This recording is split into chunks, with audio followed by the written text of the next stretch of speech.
Welcome back to Talking Environment. I'm your host, Gevorg Ghazaryan, and today we are talking about something essential but often overlooked water.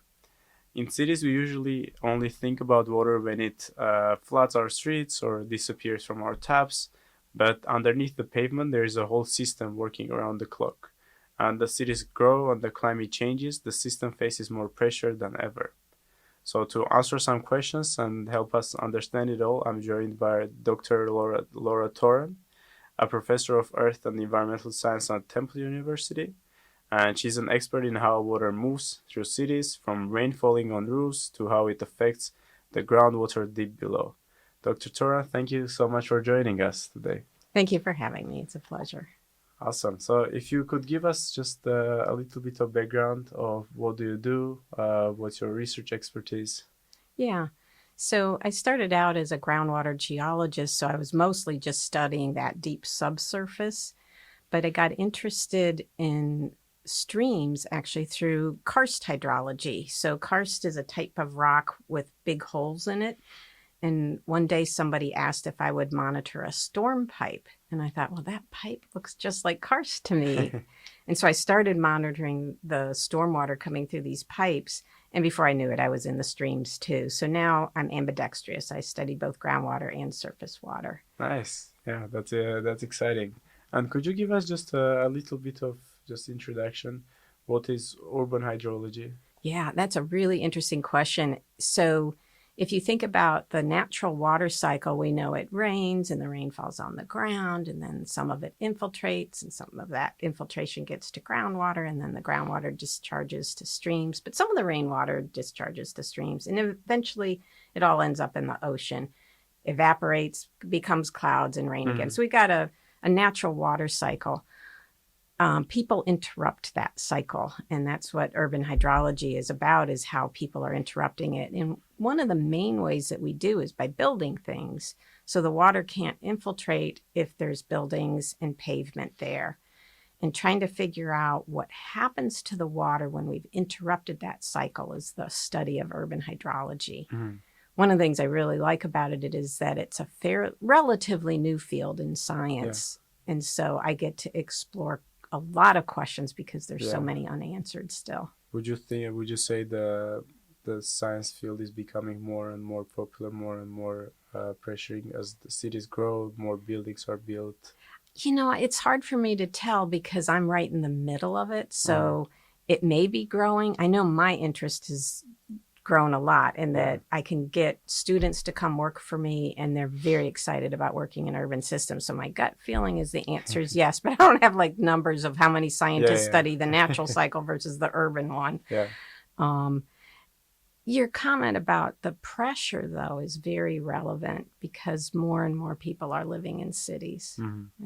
Cities are growing. And what we call a city isn't just like downtown Philadelphia. It has these tendrils that spread out into the suburbs, and the suburbs are really acting very much like an urban system. They're not gentle on the water cycle either. So mostly, people do not think much about what happens to water when it comes, where does it go, what happens to it.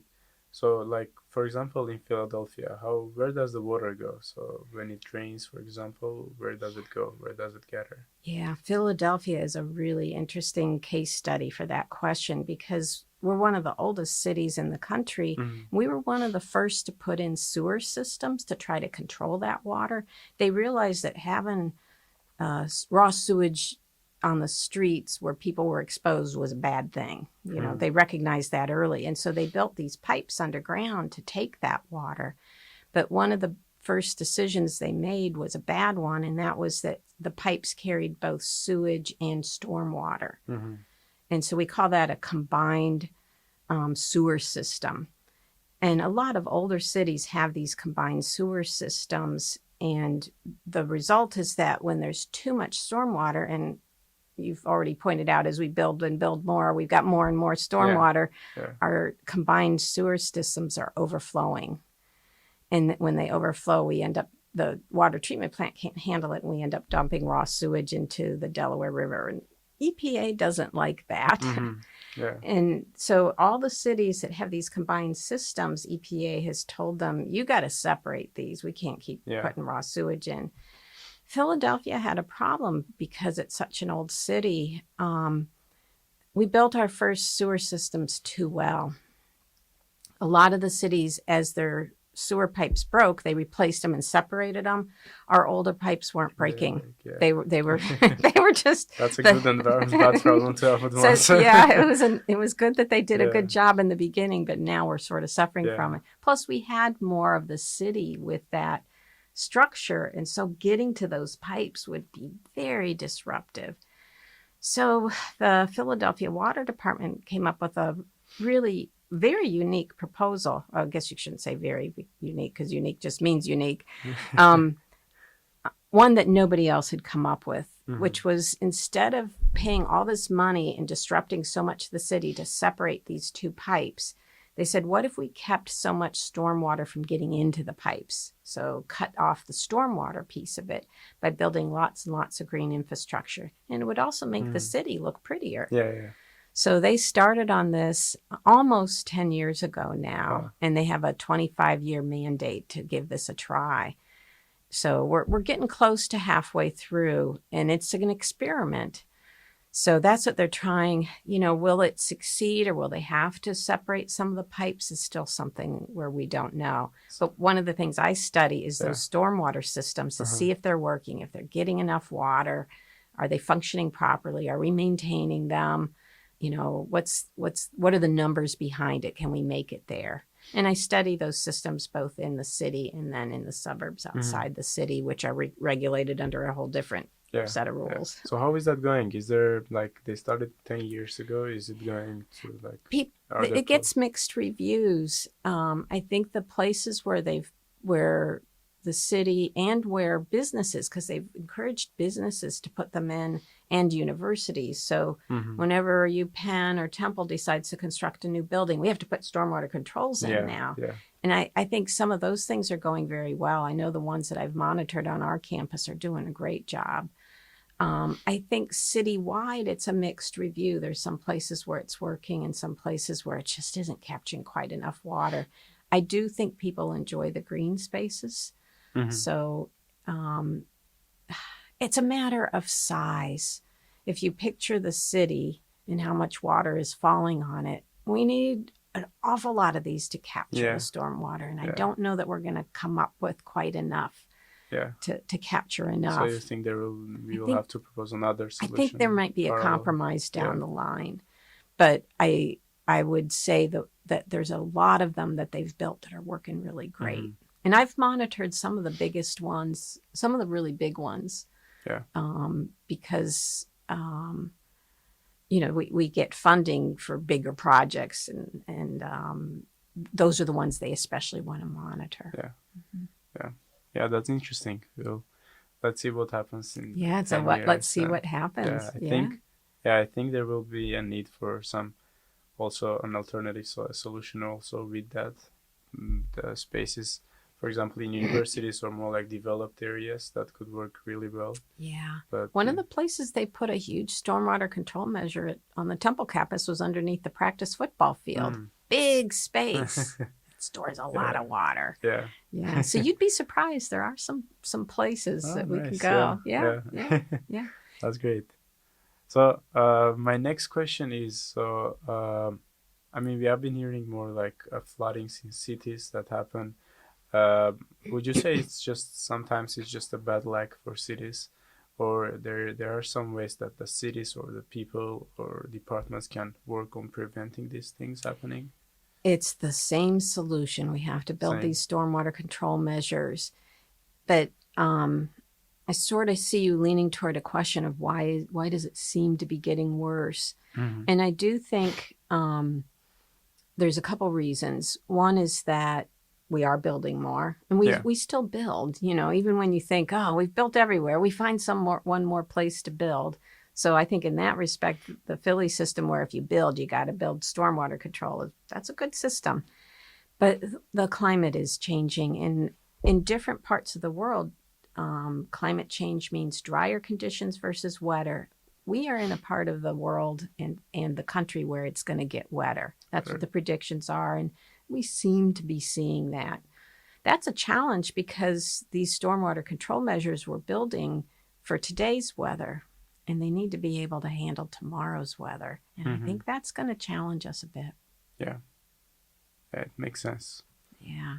We can model this, and we have models that say different scenarios for future weather so that we can say, maybe I better build a little bit bigger structure because I can predict it's probably going to rain more. And so when you account for that, you can improve what you do, but there's a little bit of running to stay in the same place because you're trying to keep up with what we have now and the future. Yeah. So it's more of a challenge. Yeah.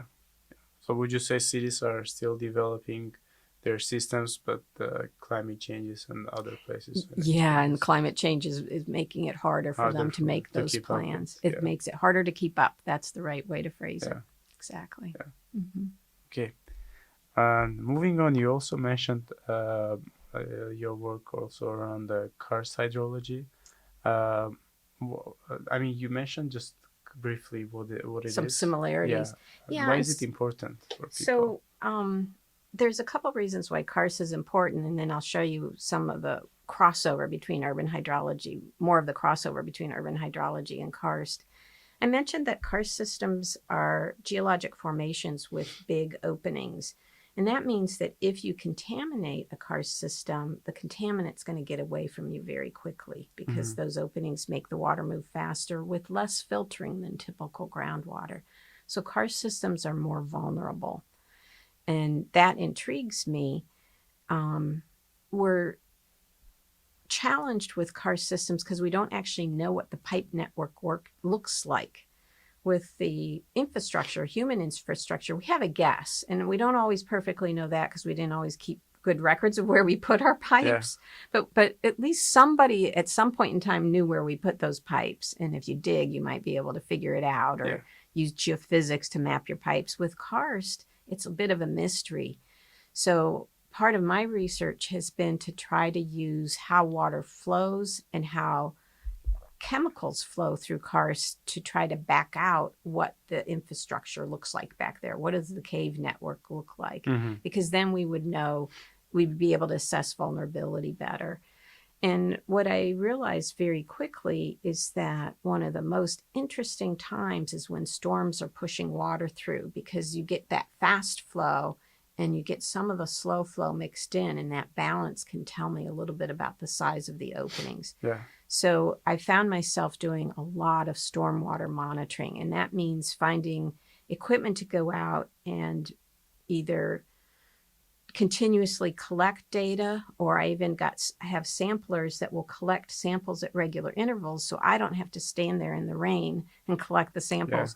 I don't mind being out in the rain, but weather predictions are not good. And so sometimes you go out and it doesn't rain, and sometimes it rains more than you expect, and it's not good to be out. So if I can get equipment out there and do that monitoring for me, then I bring the data back and I can chew on it. So the same thing is true for the stormwater systems, the urban systems. I'm using the exact same set of equipment. I'm just applying it to urban hydrology. So there's this really good crossover. I like using geochemical tracers. Sometimes I inject them, and sometimes I use natural chasers, but always looking at that stormwater system. When the system is stressed, it reveals the most to you, which is kind of interesting. But I have to go out in the rain. Do you have some funny stories of? Yeah, I have a lot of funny stories. I think my strangest one was I put a sampler out to collect a storm, and the sampler is about the size of a barrel, so it's big because it has to have all the equipment to say this is when I should sample, like it's got a brain in it, and then it has 24 bottles in it, so it's big, it's barrel sized. And I put it out by my stream, and I've locked it down and I've tied it down. And I go back out after the storm is over, and the storm was much bigger than I expected. It jumped the banks. And I thought, oh, my sampler will be flooded. My sampler wasn't there. It was gone. It got torn off of all my container thing. You know, all the things I tried to do to contain it in place. It was gone. And these are not cheap samplers, so I wanted to get it back and see if I could get it working. The samples were gone. They were contaminated. They were tipped over. So me and my students started walking downstream to see if we could find it. And I was looking down, and the stream was kind of deep because the banks were incised. We were up on the banks, and I'm looking down. Well, she was looking up, and that sampler was in a tree. Wow. I never would have looked in the tree. I was looking in the stream for it, but she was kind of looking a little more broadly. And so I have this picture of my sampler in the tree. And the storm just was so high, it threw it up into the tree. Yeah. That was very strange. Yeah. Everybody laughs when we show them that picture. So it can be also interesting. Yeah. Trying to guess what a storm is going to do can be very frustrating. Yeah. And I've had plenty of times where I set out equipment and then it just didn't rain. So the opposite can happen too. Yeah. So how would you say the water acts differently in karst areas compared to like normal city areas where? Well, in an actual city, there's a lot of similarities because those pipes are like the karst cavities. One of the questions, though, that is still unanswered in both systems is how much interaction is there between those cavities and the surrounding? And you're probably thinking, pipes? What do you mean? Why would pipes interact with the surrounding rock or the soil, the city soil? Because they leak. And I once asked somebody from the Philadelphia Water Department, how much do these pipes leak? And he said, oh, we don't really know. I said, well, do you think 10% of them are leaking or do you think 90% of them are leaking? And he said, yes. Yes. Meaning it could be anywhere between 10 and 90%. I wanted like ballpark, and he couldn't even give me a ballpark. That's the ballpark. Yeah, the ballpark is whatever you can imagine. But I think a lot of pipes leaks, and we can't map where all these leaks are, but we can use geochemistry to kind of trace it. Like water has an isotopic signature, and sometimes we can map new and old water with that. So we have some tricks to get at it, and we use kind of some of the same tricks in karst versus urban systems. A regular groundwater system moves a little bit more uniformly, slowly everywhere. It's just that combination of fast and slow flow paths is what the urban system and the karst system have in common. Is there something surprising you discovered with your underground water when doing research? Well, that you wouldn't expect. Yeah, I think let's get into water chemistry a little bit. And I'm going to give you an urban example rather than a karst one. And there's plenty of surprises in karst. Usually it's the direction. We get a direction that surprises. But in the urban system, one of the things that I've been looking at a lot lately is salt in water. And I monitor it mostly in the streams. And one of the things that I noticed, because I've been working in these streams a long time, is that the salt was gradually rising. Like samples that I collected 10, 15 years ago didn't have as much salt in them as the ones I collect today. And I would guess that a lot of people think that salt's getting into the streams just in the winter, and it's there all year long. Yeah. When we look at sort of it fading away after the winter road salt season, it can take until June or July to get back down to what it was the previous year. And that's with that kind of 10 or 15-year trend that's steadily upward. It won't go back to what it was the previous year. It's going to go back to a new normal that's slightly higher and slightly higher and slightly higher. And I think I'm not the only person who's observed this. I've observed this in our Philadelphia streams. When I read papers elsewhere, sometimes they do projections and it doesn't look good. I mean, eventually our water is not going to be drinkable, and that's pretty scary because you can't drink salty water. Yeah.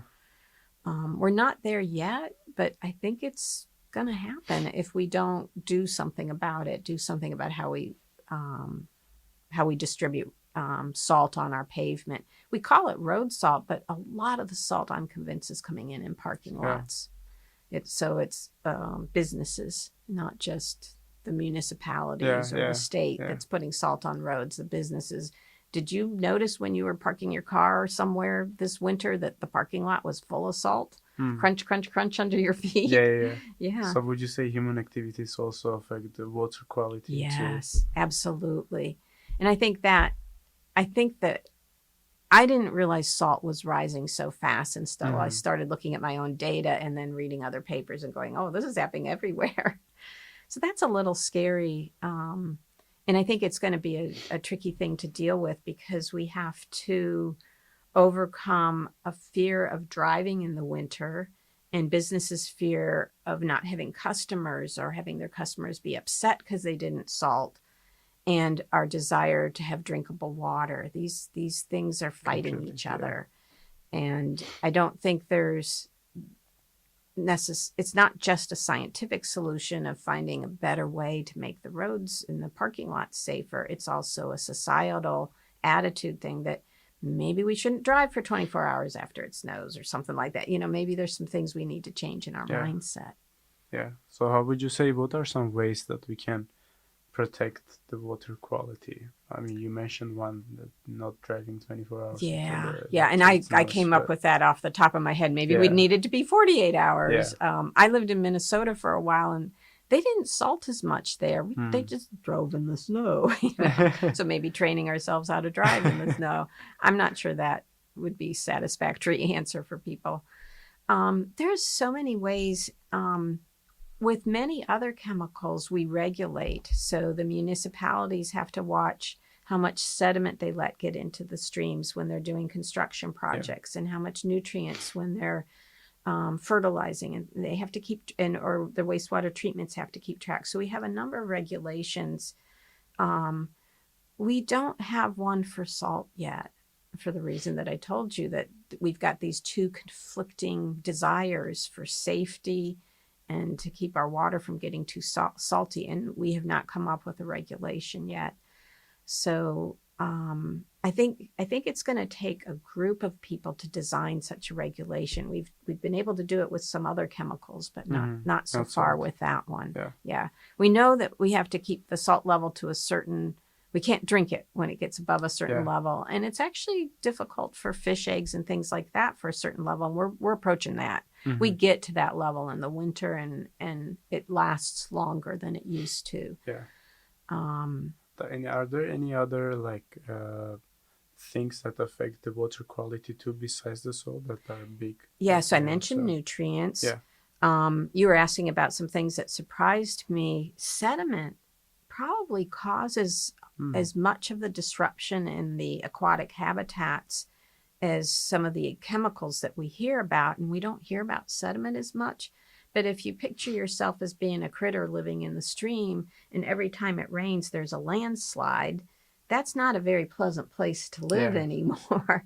And we're sort of creating those conditions by having incised streams so that the banks are exposed, and by our construction projects on land, which let sediment flow into the stream. So when I've done modeling, we're not really meeting our goals in terms of sediment, and it's surprising how much sediment we're dumping into the streams. And I say modeling, I collected stormwater runoff samples with a student, and we measured how much sediment was in there, and it's a lot. And then we plugged that into a model, and I was like, oh dear, some years we're not meeting our requirements. Yeah. We extrapolate here. So there are many things. Yeah. People do not think even about it. Yeah. We tend to be very worried about organic contaminants, but the critters in the stream hate the sediment more than anything, I think. Yeah. I'm not saying organic contaminants aren't a problem. I'm just saying there's some others that are probably getting to them first. So do you think anytime soon the tap water will be drinkable also in Philadelphia, or? Well, I have very good confidence in the Philadelphia Water Department for a couple of reasons. And they treat the water before we drink it. So I believe that most of the problems people have are in the piping system. Right, okay. Right. And there they don't have control over that. But they have a very extensive chemical laboratory. They're one of the only water departments in the country that has a watershed protection office. So they don't wait for something to come to them and go, uh-oh, we better do something about this. They know what's headed their way because they have scientists studying the surrounding watersheds, and that's smart. Yeah. You don't want to wait till the problem has arrived. You want to see it arriving. Yeah. And they're admired by other countries, and and people across the country come to Philadelphia to see how they're doing things. So I feel like we have a really, really strong water department. So I feel, they're doing really good things for us. But humans are still agents of entropy, and Of we course. create all sorts of problems. I don't know that they can solve them all. Yeah. Yeah, I mean, you mentioned that Philadelphia has a good urban system. Are there any great models around the world or in the US that cities, departments should try to follow, should try to maybe replicate them? Yeah, I know that Portland is really well known for their stormwater control measures. When I've been overseas, it looks to me like a lot of Europe just channelized their streams. And so they have a little bit more control of how the water gets there, but they're kind of ugly. China is really worried about stormwater control, and they're trying to build cities that have what they call them sponges, and it's stormwater control measures. I do not know how well they're working. I don't know. It's hard to get information sometimes. So we're not the only city, and we're not the only country worried about this or worried about the climate implication of more and more water. Mm-hmm. So there are others that are planning for it. But I think we're all a little frustrated trying to find that way that humans can live in cities and still have a healthy environment. Yeah. There's going to have to be some compromises. And I think it's to an extent very individual for every city too. You're right. Yeah, because the problems are slightly different. Like I pointed out, Yeah. Philadelphia Also had the a problem. environment, Yeah, yeah. that their combined sewer systems were Mhm. not in convenient places, and dang it, they weren't breaking. Yeah. So they didn't have an excuse to dig them up. It is slightly different. I'm involved with a group that is funded by the National Science Foundation to compare different cities. And so we're collecting data in Philadelphia, Baltimore, DC, and Raleigh, North Carolina, which is a new city. And we're constantly seeing differences. We see similarities. And I can tell you, except for Raleigh, salt is definitely a common denominator. But we see slight differences between the cities in terms of how they developed, when they developed. And that comparison is fascinating. But it's also something we're not familiar with doing, kind of comparing. We're kind of used to working in our own backyards, Mhm. and having to look at somebody else's backyard sometimes makes your brain explode. Yeah. It's hard to do those comparisons. Yeah. I was also involved in a project where there was people from Canada involved too, and they have even more salt up there. So I think doing Of that course. comparison might help us understand some of the problems, but there are some things that are unique to a particular city and how it was built and where you have stress points. Mm-hmm. And would you say that's, I mean, you mentioned some ways. What are, would you say public also has some role to play in these Yes. solutions, or like individuals can help solve this problem, and to what extent? Yeah, that's an interesting question. I think we take water for granted. Mm-hmm. And if I could send a message, it would be to not do that. At the point when we don't have water, we're in big trouble. Yeah. Good drinking water, we're in big trouble. And so the problem is there are so many urgent things going by, coming into our environment to tell us things we should worry about. And which one should we worry about the most? I study water, so I think that's the one. Yeah. But I also know that without water, we can't live. Of course. But it is hard to sort that out. And one of the things I think we as scientists can do is try to help people prioritize. Mm-hmm. And so that's something that I'm interested in doing, saying, okay, this is the thing that's probably hurting us the most. And that's why I mentioned sediment and salt. We're worried about microplastics, and I know that's a problem, but if the water's salty, the microplastics aren't going to matter. And so I don't know. That's how I would prioritize a little bit, and I would urge people to think about those priorities and to listen to science. Yeah. I think it can help us Definitely. prioritize. Don't try to figure it all out on your own. Use science to help you prioritize. Hmm. Yeah, I think it is very true that we take water for granted and we don't think that there might Yes. be some point that we will not have good drinking water, which is one Very of the main scary. essentials to live. Yes. Yeah, Yeah, that's very scary. Um, and we're fortunate in the US because we have multiple sources of water. yeah. We have groundwater and surface water, and we have multiple streams, but the infrastructure isn't there to tap it. And certainly there are countries and parts of the world where they only have one source and they're struggling to keep Hmm. that one Yeah. safe. And we should look at that and try to keep ourselves from getting there. We Hmm. don't want to one Yeah, by one get rid of our good sources of water in the US until we're down to that one that we have to struggle to protect. of course, It's scary. of course.